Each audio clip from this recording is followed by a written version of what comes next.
Assalamualaikum warahmatullahi wabarakatuh. Hordoftoota fi daawwattoota keenya kabajamoo kun sagantaa keenya kan Doha Media sagantaa haqabaas. Sagantaa haqabaas kan guyyaa har'aatiin hayyuu waaqeffataadha. Dr. Gammachuu Magarsaadhaat isiniif dhiyeessinee jirra. Dr. Gammachuu Magarsaadhaa eenyu? Dr. Gammachuu Magarsaa kanaan dura haasawaa hedduu haasawuun isaa ni yaadatama. Haasawaa isaa kan ammaan dura haasawaa ture keessa deebii goone Dr. Gammachuu Magarsaa istiidiyoo Doha Media afgaaffii taasisuudhaaf haal duree barbaachisu xumurree jirra. Hanga xumura sagantaa keenyaatti nu faana tura. An gurraacha keessan tafakkura Afrikaati. Asmaanu gama sagantaa keenyaatti isin dabarsa. Hayyee Dr. Gamme baga nagaan dhuftanii baga nagaan gara istiidiyoo keenyaatti argamtanii isiniin jaa. Welcome. Dr. Gamme asmaanu gara sagantaa keenyaatti waliin haa dabarruu. Hayyee Dr. Gamme warri Islaamaa yeroo baay'ee warri Islaamaa akkam jaa? Nabi warri Islaamaa Waaqayyo guyyaa jahatti waan hundaa uume aja'aniif dubbatu. Eegaa sambar rabbumaa ifinjee waa nutiif biraa uumnee ifinjenne mee isinoo kam jettan? Oromoon waaqni kan Oromoo kun waa hin jarjaru. Guyyaa jahatti miti kan inni waan kana hundaa tolchee inni guyyaa 27 tolche. Ajab. Doktor dachii fi samiin tanuma mootan biraati silaa. Waaqni ookanuma moolamaa jira dachiif samii uume. Meegaa kan warra Islaamaa kun akkaataa itti uumeef maaf kitaaba buusee nuuf hime atoo kan kun eessa keessa si hime. Sababni guyyaa 27 irra tureef maali? Ni dhibde moo mataa dhukkube moo hayyuu gulaalee cheeggoo waan uume tana cheeggoodhuuf barbaadu talaata? Guyyaa tokko duwwaatti fudhateetu jira.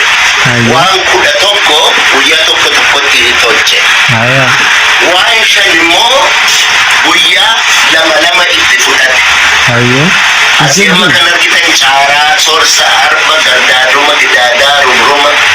ruuda, argaajima, walla, lumaasaa, rubruma jedhu kuni tokkotu irratan se'a. Guyyaa 11tti ayyaana kan takke waaqi wooma tokko guyyaa sana guyyaa tokkotti waan inni hojjetee fixeedha. Hayyee wanni guyyaa lamatti fudhate yoo Doktor? Wanni guyyaa lamatti fudhate yoo? Warri lamaan kun immoo areerii dura, areerii balloo, adulaa dura, adulaa balloo, bitaa karaa, bitaa ballaa, basaa karaa, basaa ballaa, maganeetti jaaraa, maganeetti biriitii akkan jedhan kun immoo waan guyyaa lama waaqarraa fudhate waan inni guyyaa lamatti tolcheetti jira jechaadha. Warra kana immoo waan lama immoo guyyaa sadii itti fudhate. So salphaan duraa, salphaan bal'aa, salphaan dullacha, garba duraa, garba bal'aa, garba dullacha kana guyyaa sadii waan itti fudhateetti jira waan inni tolchee jechaadha. 11 fi 10 walitti mee 21 jaame 27 guyyaa 27 kanatti Waaqayyo waan uume hundumaayyuu qulqulleessee baallutoo nafin, mukitoo nafin, marratoo nafin, bineensotoo nafin, wanni galaanatti galus maaliinis wanni har'a arginu addunyaarra jira jedhanii dubbatan kun hunduu guyyuma 27 kana keessatti. Waaqni kee kun namaa Doktor, waaqni kee kun nama waan tokko uumuuf akkam guyyaa 3 guyyaa 2 guyyaa 11 guyyaa 27 akkamitti fudhata waaqni waan takka uumuudhaaf? Keenya bar dadhabeetii miti kan guyyaa 60 dachii uume waa hunda qixxee itti godhe wa khalaqnaa kulla shay'in biqadar waa hunda qixxeesiitiin uumne jee qixxee itti godhuufi bar waa hundaa'u. Daangaa isiif godhuudhaaf waa hundaaf malee bar dadhabeetii miti. Hikmaa biraa barumsa biraaticha keessa ilma namaatiif kaa'uudhaaf jecha. Keekunoo maal nama irraa gulaalu waan dalagaa namarraa achee godhuu barbaada hoteelaata ta'uu mala garuu. Hayyee Doktor bakka irraa fiddeessuuf hin tamal goota. Hayyee mee guyyaa 27 maaltu isa mudate Doktor? Guyyaa 27 samii dachii uume guyyaa 27 maaltu isa mudate mee? Waaqayyo gaafa guyyaa 27ffaa guyyaa bitaa karaa hoggaa waan hojjete kana ilaaluuf jedhu wanni tokko bishaan goodaa keessa wanni inni hin uumin takka bishaan goodaa keessa ka'ee mukanisi umeyuba Iga aha waaqni keessa waa hunda uumedha dhugaadha waa hunda uume rabbiin keenya waan san wallee rabbii keenya uumetti ergeensa mee doktor waan kana maqaan si maal jedhama waan isa rifachiisee isa quban qabne isa duubaa bahee tana maqaan si maal jedhama horoedha dana waaqayyo biyyoorraa kana danda'uun hafuuratti baafate jedhan sun waan ijoolleetti himanidha malee mee doktor mee bakka tanarra nu deebi'a bakka horoo tana bakka gurbaa kanaarra nu deebi'a mee nuun galle bakka tan doktor ifa nuun taane irra nu deebi'a horoo kana irra deebi'a nu hima guyyaa 27 irratti ayyaana bitaa karaa jedhamu waaqi nama hin uumne bishaan goodaa keessaatu wanni waaqayyo iyyuu hin argin tokko bishaan keessaa bahe uumee walaabuu baate namatu achi keessaa bahe namicha achi keessaa bahe kun namicha jenna malee namichi sun dhiiras miti dubartiis miti yeroo dura bahe horoo jedhama waaqayyotu mil'ate hoggaanni garagalee mil'atee ilaalu waan innin uumin wayitachi jaaja እና mil'uu waaqaatiitu bakka lamatti bahee jedha Oromoon horoo dhumatu mil'uu waaqaatiin bakka lamatti bahee gami tokko horoo gami tokko hortuu ta'ee inni amma warri kiristaanaaf islaamaa Adam and Eve jedhanii odeessan kun by the way creation meeting kun kiristaanaa fi islaama dura alaki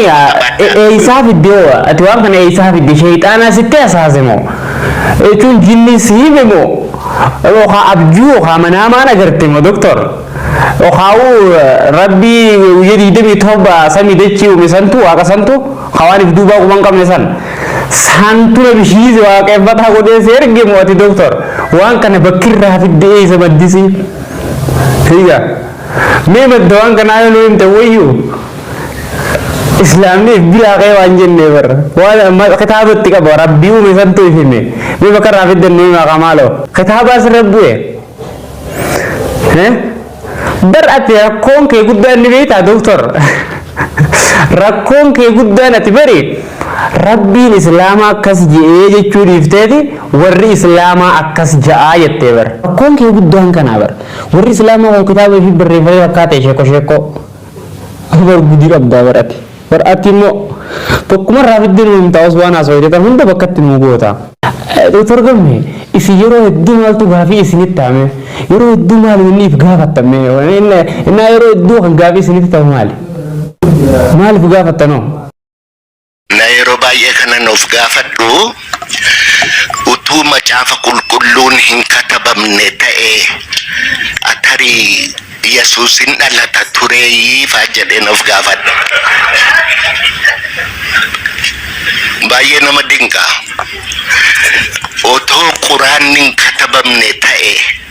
amma quraanni kun faanne Nabii Muhammad jedhan suni du'ee waggaa 150 booddeedha katabamee jedhan kan Yesuus immoo waggaa 400 booddeedha katabamee jedhan amma tun katabamne ta'ee yoo har'a namni Yesuus jedhan hin jiraata har'a Nabii Muhammad namni jedhan hin jiraata haye waan gaarii gaafattan wama sirriitii gaafii isinitti ta'e barra silaa macaafni jiraachuu baate illee Yesuus nu dubbatama quraana keenyaatu seenaa haasawaa waan ta'eef macaafni jiraachuu baate illee Yesuus dhugaadha nu dubbatama garuu immoo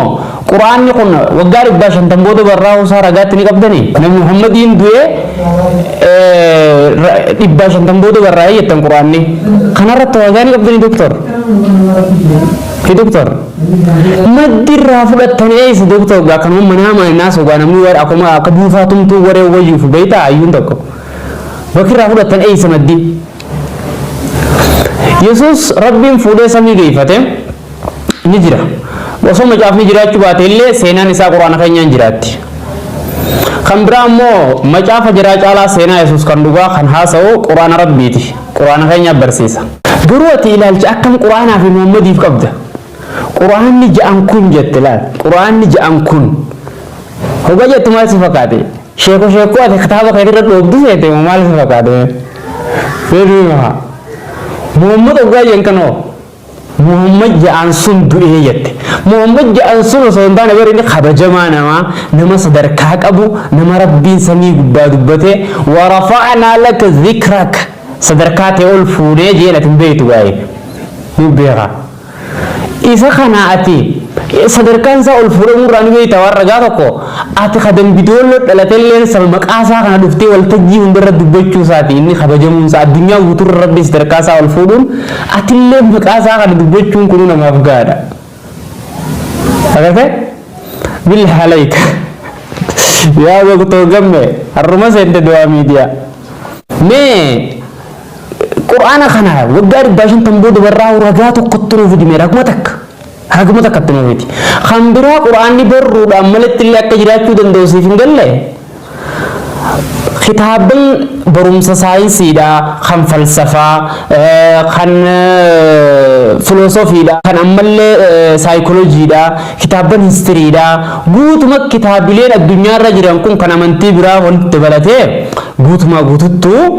osoonif addunyaarraa walitti qabamee ka gubamu taate guutumatti physical and digital library guutumatti addunyaarraa osoo ka gubamu taate hayyuun addunyaa tanaa tokko ka kitaaba san deebi'ee sammuusaa keessaa dokumentiin takka osoo hin jirre fuulaaf keeyyataa wajjiin dogoggora takkaan malee kitaaba san deebisee kaa'u ni jira doktor gamme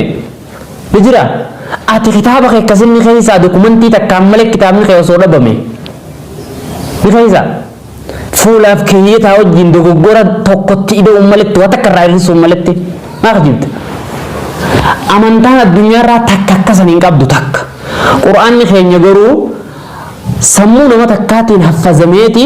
harfiin takka osoo hin irranne eegamee addunyaarratti ittiin dheengatti zaraaraa ta'e jalatti finfinnee akka addunyaan dhuftee dorgomtii badhaasatti fuutan agarreeti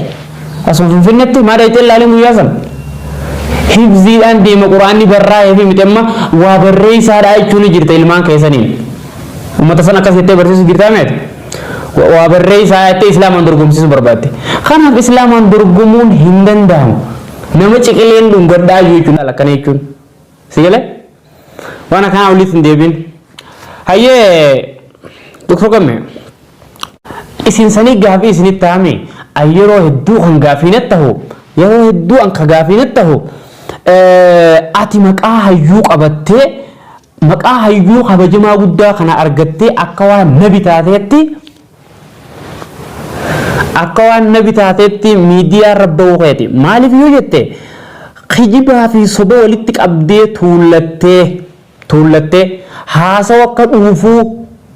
akka dhuufuu wadala baddaa kintaala dinnichaatiin qeyra bahuu dadhabee kan hawaasarra dhuufaa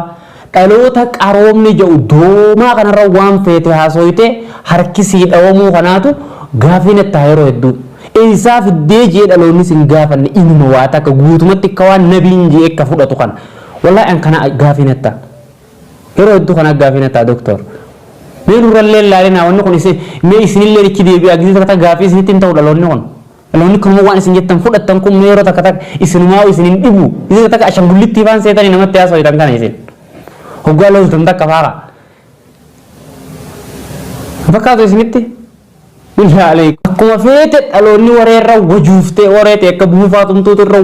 irra wajuuftee harka sii dha'u kun yeroo hedduu isinuu ashangullitti isinni fakkaatasa maa ol sobna mee doktor gamme gaafin biraa kan isiniif qabnu isin oromoo islaamaa tan akkam godhuu feetan isin oromoo islaamaa tan mee akkam godhuu feetan doktor gamme maaliif irreechatti afeertanii amantii islaamaa tan harka laaffisuu feetanoo islaama ta'anii oromoo ta'uun hin danda'amu maal oromoo natti amma islaama jettu kun kanaan dura والمرميرا بركان الرد جرانا إمامة متات مرتان كان أرجته كوني جد إسلام ما كوتي جد إلى متان كوني مو أورم ما كوتي جد أنا جالا ما لجد أورمون نا wargowan tokko mo waan kana yu wadi addam baase matada fi mamata sana addam baasu kanin beeyne jira ega kamitti barabani jennan mofa fi odatani dofa fi gorfatani jani dofa kenyas ngor hay ifmaafumo aha imama yo fete nidu imama yo fete nidumti yo fete ni darbina jaba matada jechusaniti akasi jechusaniti doctor oromo muslimata isati akas jega tabaletimo taharargetimo tajimmatimo taylubaborimo ta isati tagujitimo taboronati tawallagati oromo muslimata dambidol loti akas je ndageenyu ganuti eyse wal mormiteo sumo ko faat dhage taamantini mama dayo feneni darbina yettusan sumo ko faat dhage oy atiro hunda arramni kayakun soba male cubbu male dhuga maal himbeyneo umata kataragat tinqam nero hunda arramni kay dhuga maaf indubbanni doctor khana khayro dhuga fi nataw akuma feeta yettasa kon sikaysa dhuga hunda numa albata doctor higa me doctor haqay miga jecha kanan oromo muslimat hofta kana waaqeffata goduf jetteme male oromo muslimat yette nyirto haqay miga amma faanki jibini haqay mali atikaf sonke mali me wan kan gizi asu tukaf sonke mali kaf sonte isin waaqeffata ton mali sin wallan sonke isin mali me haqay miga doctor radu hamidi jirta haqay mi yana ke sana beekta oromo mai tuna yana sana beekta namni ofin beeyne kamitini tu oromota namni ayana saatiin walin beeyne akamit oromota akkati ayana keessanan walwalaaltuu fitu inni kun macaaf qulqulluu baatee dhufa inni kun masgidaa dhufa inni kun lafanni dhufu lakkoofsi isaanii waan dhumu miti ayyaana kee kana wajji walsi wallaalchisuudhaaf isitti duulaa jiru yetabatu ayyaana kee wajjin walsi wallaalchisuudhaaf aha eda ijoolleen gariin jecha kee kana fudhatteeti irreechaaf jettee sheekotiidhaan mormaa jirti doctor aha haya me amma maaltu siif hafe me doctor amma maaltu siif hafe jettee yaaddame amma maaltu isin hafe wanni hafe reefu macal qabne malee wanna hafe ani lakkaa'ee fixuu hin danda'u ittuma deddeebina malee wanni hafe lakkaawamee hin dhumu wanni har'a dubbanne kuni abdiidhuma walii kennuufi Dr. Gamme isin amantii dhugaa kan beekumsaan deemu kan kitaaba haqaa qabu gara islaamaa maaf hin dhufne hanga yoom wal jaamsitanii dhugaa lafa jiru kan arabaati jettanii diddanii waaqa salphiftanii nama hanqiftanii maal amantii saayinsii moo siyaasa seetanii maal amantii saayinsii moo siyaasa seetanii nuu himaa maal taatan rakkoo ni qabdanii an keenya garuu abaarsa fakkaata duuba mee doktor haala kanaan maal baasuuf deemtan haala kanaan maal baasuuf deemtan hoo haala kanaan bakki dhayxanee isa galmi taysan maal baasuuf deemtan hoo ofuma wani mala baasuuf dhamaraasuu sayadan dhamu maraasaa ba'a malee wanni keessaa ba'uun jiru tole doktor Gammee sagantaa keenya kan guyyaa irraa kanumaan haa xumurru kutaatti aantu walitti dachaana isinis maqaa daariktera Doohaa Miidiyaa Gurraacha Oromoo Tafakkuru Afrikaatiin galatoomaa nagayaan galaan isiniin jaa baay'ee guddadhaa warra guddatu olla deema keenya waaqayyo nuuf guddisu isinis galata guddaa uummata Oromoo irraa qabdu anarraa immoo lakkaawwayyuun fituga daawwattoota keenya kabajamoo sagantaa keenya kan guyyaa irraa kanumaan xumurra sagantaa kutaa lammaffaan sadaffaan afuraffaa hanga shanaffaatti waa'ee Dr. Gammeetii wajjin qophaa'ee lafa nu bira jira itti fufna isinis nu hordofuudhaan sheer gootanii wal biraan gahuudhaan beekumsa guddaa kana hawaasa biraan akka nu laqqabsiiftan kabajaadhaan isin gaafanna. Kun Dohaa Miidiyaadha. Sheer godhaa, laayik godhaa, yuutuuba isaa sabskiraayib godhaa. Wassalaamu alaikum wa rahmatullahi wa barakaatuh. Nagaa Rabbii keessa oolaa.